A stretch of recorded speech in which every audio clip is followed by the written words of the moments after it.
ఆంధ్రప్రదేశ్ నుంచి మరొకరికి కేంద్ర మంత్రి పదవి దక్కింది. బీజేపీకి చెందిన నరసాపురం ఎంపీ భూపతిరాజు శ్రీనివాస్ వర్మను కేంద్ర కేబినెట్లోకి తీసుకోనున్నారు. నరసాపురం బీజేపీ ఎంపీ భూపతిరాజు శ్రీనివాస వర్మ దశాబ్దాలుగా పార్టీకి సేవలందిస్తున్నారు. శ్రీనివాస్ వర్మ, భూపతిరాజు సూర్యనారాయణ రాజు, సీత దంపతులకు ఆగస్టు 4, 1967లో జన్మించారు.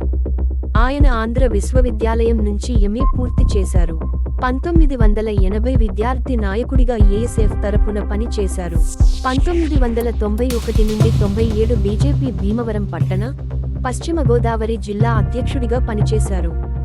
2010 నుండి 2018 మధ్య మరోసారి ఉమ్మడి పశ్చిమ గోదావరి జిల్లా అధ్యక్షునిగా పనిచేశారు. 2020 నుండి 2023 రాష్ట్ర కార్యదర్శిగా విధులు నిర్వర్తించారు. 2009లో నరసాపురం నుంచి బీజేపీ తరఫున పోటీ చేసి ఓటమి పాలయ్యారు. 2024 ఎన్నికల్లో కూటమి తరపున నరసాపురం బీజేపీ ఎంపీగా పోటీ చేసి విజయం సాధించారు. ఈ నేపథ్యంలోనే కేంద్ర మంత్రివర్గంలో బెర్తు ఖరారైంది.